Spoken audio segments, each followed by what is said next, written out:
Of the program from Abuja, now the Minister of Livestock Development, Idi Mukhtar, has tasked the Agricultural Research Council of Nigeria to intensify research and innovation efforts in the livestock sector to enable the federal government establish specialized colleges for livestock development. And the minister stressed the need for dedicated livestock colleges, questioning whether the current agricultural colleges in the country were sufficient for Nigeria's growing population, especially in the areas of food production. Referencing the transformation agenda for the livestock sector, the minister pointed out the need for intensive research, breed improvement, disease management, and sustainable feed practices. Mr. Meha encouraged Nigerians to believe in the sector's ability to drive impactful change. He reeled out the priorities of the ministry, which include feed and fodder developments, disease and health management, traceability, and genetic improvements across species. He revealed that Nigeria has about 417 grazing reserves, which will be converted into communal ranches to reduce unrestricted cattle movements and improve livestock management. And for more on this movement by the Ministry of Livestock Development, let's speak with the man in charge as we welcome the Honorable Minister of Livestock Development, Idi Mukhtar Meha. Thank you for joining us on TVC Breakfast this morning, Honorable Minister. It's a pleasure to have you here. It's good to have you. Well, we'll just jump straight into it. The creation of the Ministry of Livestock Development was greeted with so much excitement, but what significant achievements has your ministry achieved so far since creation? For the first time in the history of this country, there has been a deliberate focus on the livestock sector at the federal level. This hasn't happened since our independence. And that is not to say that that sector has not been contributing to the economic progress, livelihood, quality of livelihood, employment, GDP, etc., for this economy. It is a matter of strategic thinking of the current administration under the able leadership of Mr. President, who has had that rare vision to look through and see that that sector that is still steeped in the informal sector needs to be rejuvenated, needs to be brought out from the informal sector to the formal sector and be modernized. Now, this has happened. Now, since the creation of the ministry, which is a demerger from the Federal Ministry of Agriculture and Food Security, because under that arrangement, livestock had only two technical departments that were not sufficient enough to cater for the needs of the vast resources, animal resources we've had in this country. Since the creation of the ministry, we've been able to, one, establish a team. The head of service, the government, has released an organogram, an architecture for administration. Principal officers have been appointed. Those technical officers' competencies have all been populated in the boxes that have been provided to run the administration of the ministry. We have also had the opportunity to look at legacy documents that talked about livestock in the country from as far back as 2-3 administrations behind. These have been brought in, studied, along with the very, very voluminous and rich report of the Jaga Committee on Livestock Reforms. This has been done, and we have been able to sift out the lower-hanging fruits to identify the immediate actions, the short-term actions, and the long-term actions, to be able now to put the team on ground. We've done that and have been able now to craft out a strategy for implementation. We've done that at 2 different levels. We had a focus group, and we also had a retreat that brought in a number of experts, both private, development partners, and government officials who are experts in the sector to craft out that policy. Now, without a strategic direction, probably we'll be grouping in the dark. We know the challenges here and there, but they are quite, a mouthful. But for us, that doesn't scare us, because we know exactly the definition of what the ministry is supposed to look at, and we've been able to craft that strategy, and that's what today we're implementing. We have established a zero base, and have also worked out an implementation framework moving forward. So this is what we have done. Secondly, since our arrival, we've been able to brand this ministry. We have gone around, met with stakeholders across the board, met with investors locally. We have also spoken to international investors. We have visited them. Many came to see us. That has also happened, and that has woken up a very strong appetite for investment in the livestock sector. Thirdly, we have had a lot of stakeholder engagement with the subnational government. Okay. Now, what do we do there? Recall that at the federal level, we don't have a land. The federal government doesn't have land. The land resources, the animal resources are all resident, domiciled at the state level. We have had a number of visits, a number of contacts with the subnational government. And in fact, since the creation of that ministry by Mr. President, and that vindicated Mr. President's vision.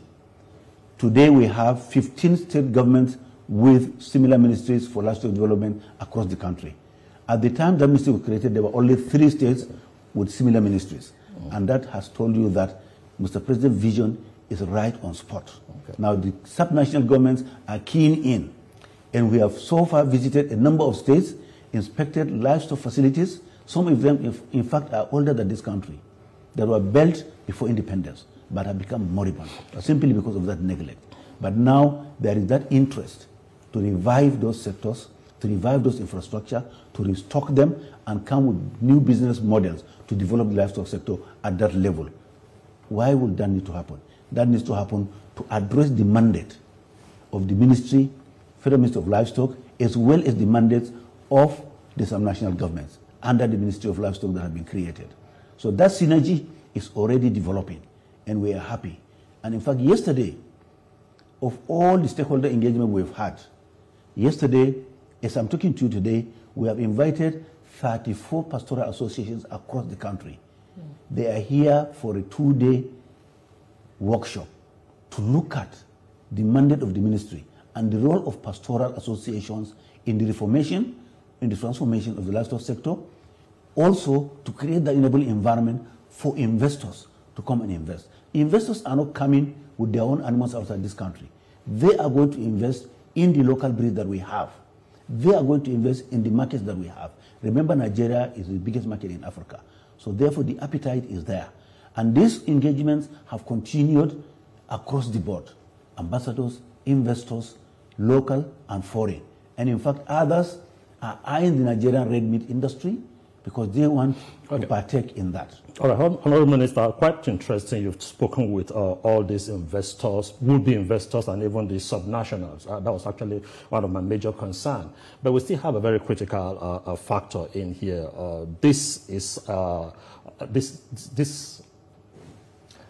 Before you answer that, we'll have to take this quick commercial break.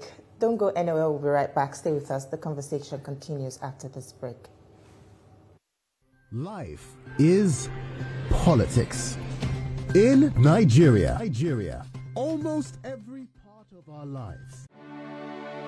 At break time, when my champ needs to keep going, he's going to need his favorite snack, containing calcium, iron, and fiber. Milo Snacks, snack of future champions. Milo!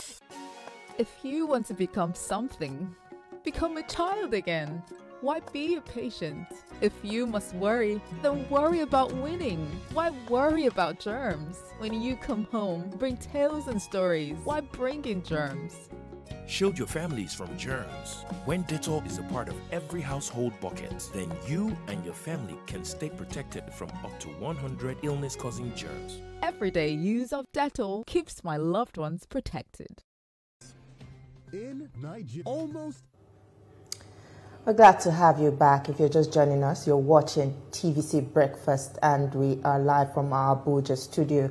We have been speaking with the Honorable Minister of Livestock Development, Idi Mukhtar Meha. Well, just before we went on the break, you were about to ask the question. Exactly. So I was saying you've spoken with all these will-be investors and even the subnationals. According to you, there is this buy-in. But there's also a very critical aspect. Before now, we used to have this herders farmers crisis, and I know your ministry also has a responsibility in helping to resolve that because of one traditional way of grazing where you have herdsmen having to move to different parts of the country because of feeds for their cattle and all that. What exactly is your ministry doing to help reduce this continuous friction between farmers, pastoralists, and herders? Thank you. Yes, it's been traditional because it's been there for a very, very long time. Probably as long as anybody living in this country can remember. But why do they have to move? Is it cultural, or is it a survival strategy for their herds? We in the ministry believe that, and studies have been made, not only in this country but across Africa, where you have nomadism or pastoralism. The movement is seasonal because it follows the pattern of rain and dry season. It is seasonal because they move from one point where pasture, water, that is to say grass and water for the animals is scarce after the rains. So they now need to move to another area where we'll say the pasture is greener. And that was what controlling that pattern of movement. So over the years it has become cultural. But we are fixated with that. So for us here, it is a survival mechanism. If, for instance, what is available at point B, where they are going to, is provided at point A, the origin, where they are now settled, the urge to move will not be there. Exactly. In fact, they cannot move with the animals. So the human beings can move socially. Just like today, you can move from Abuja to Lagos to Ibadan to Sokoto and come back to base without having to move with this studio. Now, we have studied that and discovered that, yes, that is what is precipitating the movement. Now, however, like I told you, we are having today, we started yesterday, an engagement with 34 pastoral associations across the country. And there are representations from every state in this country. We are addressing the leadership, and that engagement will continue. But coming to the nitty-gritty, what plans do we have to make sure that grass, water, fodder, water is available in situ where they are? We have inventorized about 417 grazing reserves in this country, and we have digitalized them. At the peak of the button, I can zoom in and know the actual topography, water bodies, forest reserve, little grazing areas of any grazing reserve in this country. Now, we are talking with the national government to be able to build that infrastructure that can receive those animals to remain there in those grazing reserves. Remember, they are gazetted as grazing reserves, not for farming, not for property development. But since that gazetting, those necessary infrastructure have not been provided for. So this is what this ministry, along with the state governments, with local governments, and the pastoral associations, are going to look into, to come with a model to regrass those areas without destroying the current biodiversity, because we are conscious of having to be climate smart. We work also with other MDAs to assist in providing earth dams. We provide houses for the herders' families. We provide veterinary clinics. We provide schools for their children. And then also ensure the presence of security just in case. Now, if that model comes to work, then we will now have them to remain there. Remember, we want to embark on a transformation. We cannot transform those animals if they are a moving object. We want them to remain in one place, so that we take data, we tag them, so that each animal will have an identity. We took the geolocation of the grazing reserve. In case you want to move out, we can track you. Once we do that, if for instance in the grazing reserve you have 5,000 heads of animals, you are sure of milk production, then it can now beckon dairy processors. You also have bulls that can be sold. It will now beckon meat processors. Remember, where you have 5,000 heads of cattle, imagine the amount of organic manure. A cow poops 15 times in a day, totally almost 30 kilograms of manure. That is organic fertilizer. Where you have an abattoir in such a location, if for instance the capacity is 100 bulls in a day. You have 100 hides of cows for the leather industry. So it becomes a business hub, and that is the model we are selling. Well, Honorable Minister, and it's feasible. Well, as part of your achievements, you mentioned earlier that investment is one of them. I'd like you to take us through the value chain in this sector and how it will create wealth, and also the kind of investment that your ministry is targeting.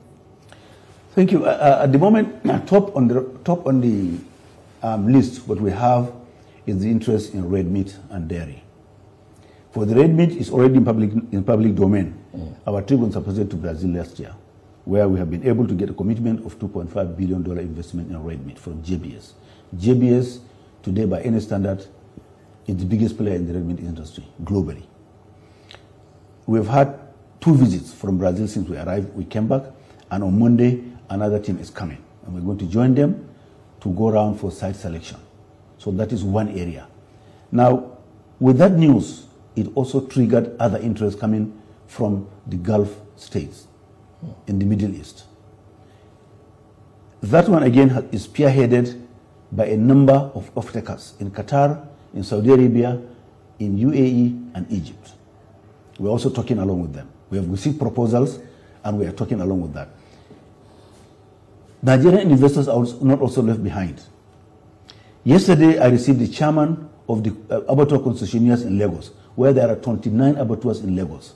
Okay. And with this development, they want to partner with the ministry to revive many of those abattoirs and to do some little changes in the supply of feedstock. Here in Abuja, we have also spoken with a number of people, and we are seeing, for instance, we want to now use 3 abattoirs as a pilot to begin to test run, the model in terms of the sustainability of the supply of feedstock, that in terms of bulls for slaughter daily, implementation of the hygienic standards and enforcement, packaging of red meat, cold chain, and transportation. This is what we are looking at. Now, if you look at the value chain, for instance, start from the fodder field to your dining table.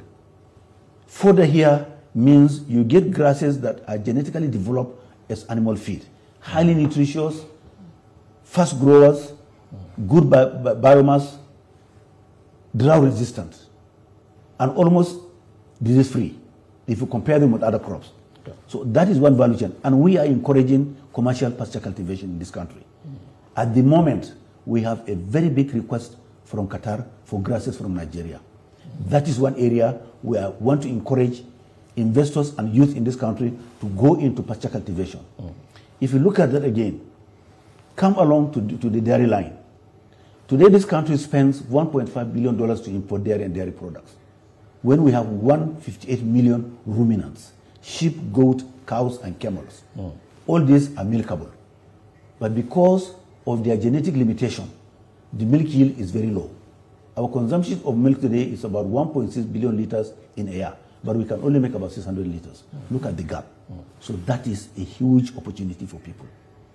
Now, for the dairy, yes, of course, the bulk of the cattle are in the hands of the pastoralists, and that's why we are talking about breed improvement, to upgrade the genetic of the animals so that for 1.2 liters in the next 2-3 years, we can get our animals to give average 10-15 liters. And going forward, by the time we get to F3, and that's why we want to stop, you can get cows that are giving you 30 liters per day, compared to 1.223 liters now. Look at the huge gap. That is a business opportunity for people. Those who want to go into progeny, into genetics. That is one business line we are looking at. If you look at, for instance, issues of tagging and tracking, there have been cattle rustling, animals have been lost, you got tracing and traceability. We want to leverage technology to ensure that every cattle that gets lost in this country, we can track it right to your dining table. Well, let me say to your kitchen. The technology is available. Yeah. So the value chains are endless. Okay. And just are looking for cattle. If you look at, for instance, start from the Somalis, the honeybee. The honeybee. And this is something that most of us have not even begun to look at. 2022, I have it on record. 800 billion naira worth of honey was imported in this country. Look at our vast forest resources, the huge population of youth, men and women in this country, and apiculture doesn't require a lot of capital outlay. The know-how, your hive, Kenyan toba, Langthrop, foraging area, a small container of water for bee bath, and you are on. You don't have to take care of the bee. You don't have to inoculate it. Nobody can steal it. In fact, it serves as a megad for you. And every 6 months you harvest honey. The Tonyan Keba will give you 9 liters. The Langthrop can give you almost 18 to 20 liters. Organic honey, pure. That's what we are looking at. So the value chain is endless. And by that singular strategic action of Mr. President, he's unlocking that sector. If I want me to drill further, just give me 2 minutes, let me tell you. We'll come back 40 million. We have 40 million primary school going children in this country. Should there be a policy that every primary school going children will take half a liter of fresh milk, that is 20 million liters per day. Imagine the amount of money, business opportunities that are there. Honorable Minister, you still have time to discuss further on this, but we'll have to take this quick commercial break now. Let's pay our dues. We'll be right back. You're still watching TVC Breakfast, and we're still live from our Abuja studio, and we still have with us the Honorable Minister of Livestock Development, Ide Mukhtar Meha. Now, Honorable Minister, implementing livestock reform has been difficult because of the rise of the armed groups and banditry, particularly in the Northwest. Is it difficult to separate the criminals from the real nomads? And how are you dealing with migrant nomads from Chad, Senegal, and other West African countries? Thank you. I think there's a little generalization in this aspect. Okay. Because somebody, for his biological extraction, is involved in criminal activities, the tendency is to generalize. There have been criminals in every human society. Of course, the threat level in this country in the last, maybe, let's say, 10 years has risen. Hotspots have increased in terms of geographical coverage, just like you pointed out. But let's draw a line. For all intents and purposes, I'm a cattleman. I'm not a herder. Let me use that word for purposes of distinguishing. I'm a cattleman. Nobody requires more peace in where my ranch is than myself, because I know the implications. But for some reasons, some people found out that criminality is a business, so it has been turned into a business model. For us, let's draw the line. In the livestock ministry, we cannot arrest. We can only, our strategy can dovetail with the security forces in this country, security agencies in this country. Dovetailing in the sense that it is our desire and intention and a strategic direction to devise non-kinetic measures in tackling general issues that pertain to livestock. Where criminals or other people take up arms, that's why we stop. But ours here is to ensure that the dynamism in the livestock sector means it is inclusive, so that we don't have any marginalization of youth to the level that they now take up arms.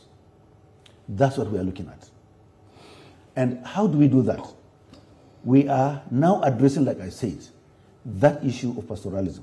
We are talking to the leadership, and we know they have a hold on their members and the society. That is what we are doing. But we are also coming up with programs to ensure that those who have been decattled for one reason or the other, those who have been destruct, those who have lost their animals, are brought back into the fold with a new capacity for modern animal husbandry, and they cannot be seeded. So that the supply from that fallout, is broken. That's what we are looking at.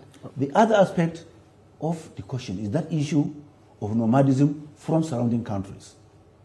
We are already studying the ECOWAS Transhuman Protocol.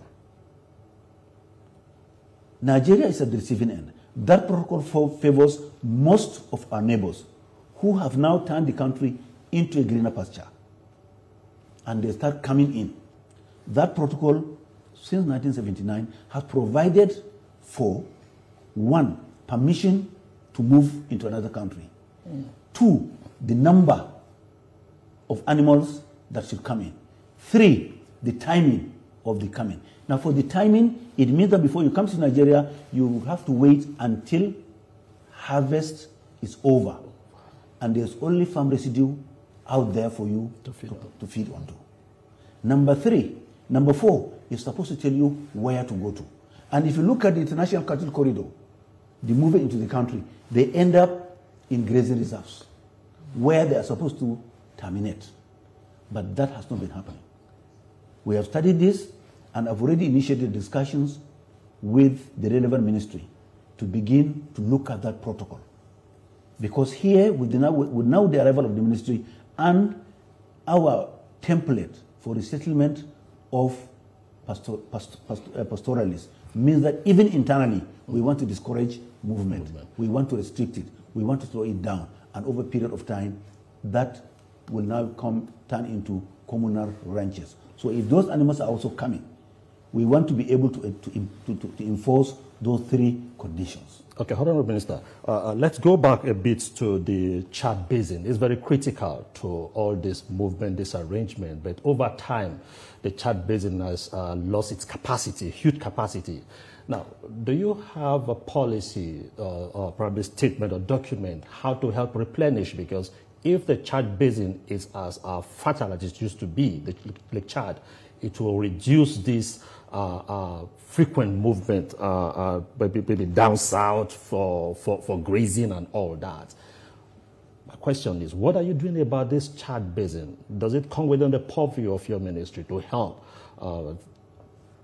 in the replenishment? For the Chad Basin, there's a confluence between what the ministry is doing and the Chad Basin Development Authority, which is today is an ECOWAS matter involving Nigeria, Cameroon, Niger, Chad. Now there's an outfit that's supposed to manage the Chad Basin. And in the last 2-3 months, there was a Chad Basin conference in Maiduguri, which I attended.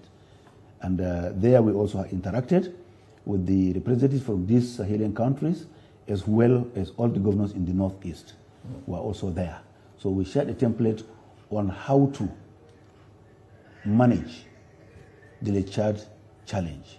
It is the issue of climate change. And over the years, the water, the potential has been receding.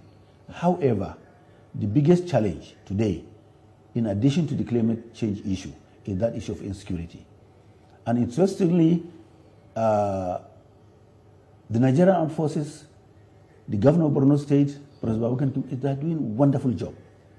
In fact, even yesterday there was a long news item indicating that a number of areas have now been normalized. They have been stabilized, and large number of huts are coming. I spoke to somebody from Maiduguri yesterday, because that is the angle that interests our ministry. So for us, that is happening. And I do believe that what we want to do, and we've already started talking with the governor of Borno State, is rather than just getting peace and stability, normalcy back to that region, we should use the opportunity to also do a lot of further development so that we can now reclaim the land and ensure that the animals do not go anywhere. So the reason for movement will now be nipped in the bud by the time you provide the necessary infrastructure, water and fodder. Now with security, this is feasible. In fact, we envisage to have almost about 30,000 hectares of land for regrassing. That's our intention for Lake Chad. Honorable Minister, still speaking about the climate change factor, this is also a major factor. And is there a policy to address the impact of climate change on livestock production, such as drought, heat, stress, and disease outbreak? Has your ministry come up with any policy to address that? The issue here is that there is this funny thing people are saying. Is the cow a victim or agent of climate change? Is the cow a victim or an agent of climate change? Now, yes, it is a victim because of the absence of grazing land.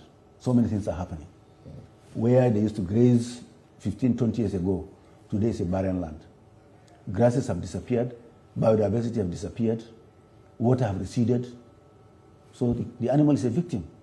But again, if you look at the issue of methane emission from cows, so it also becomes a contributory factor. So the cow here today, to that extent, is also an agent of that climate change. So but for us, what we are looking at in the ministry is that we are conscious of that, and we are taking opportunity of that transformation. If you look at, for instance, if the cow today is emitting methane from belching, from any other thing that we are looking, we are now studying to say, look, we need more efficient cows that can convert better feed, more efficient cows in terms of productivity. Rate of growth is very fast. They yield higher milk. They give bigger carcass weight. Therefore, you don't need large number of animals to impact the environment if you have more efficient cows. That's what we are looking at. So to that extent, we are on that right trajectory. And that's what gives us the impetus to quickly move in and improve the genetics of this country. If, for instance, you need 100 cows to give you 100 liters of milk from the Nigerian average yield, 3 cows can give you 100 liters, each one giving 30 liters. So you can see to that extent, the impact, the management challenges are different. 103, same productivity. That's what we are looking at. Furthermore, we are also looking at, for instance, use of renewable energy, where we are going to settle in those grazing reserves. We've already had a very, very productive discussion with Rural Electrification Agency, and we are synergizing. In all of this 417, when we come to work on them, we are not going to use fossil fuel. We will rely on renewable energy. And we take opportunity of gravity as well. Once we do earth dams, it will be channelized and water can flow by gravity. So for us, that's what we are going to do. And remember earlier on I said that we are not going to disturb the biodiversity on those grazing reserves. We will come, regrass, and let the grasses compete. The animal can select what is palatable and what is not palatable. That's for the animal to choose. So to that extent, this is what we are doing. And we are having very, very fruitful conversation with a number of multinational organizations regarding the issue of climate-smart animal husbandry practices. We've had 1 or 2 discussions, and in fact, we have a desk officer in the ministry today that is a focal point on climate change. So for all climate-related issues, he is a focal point, and the competence is there.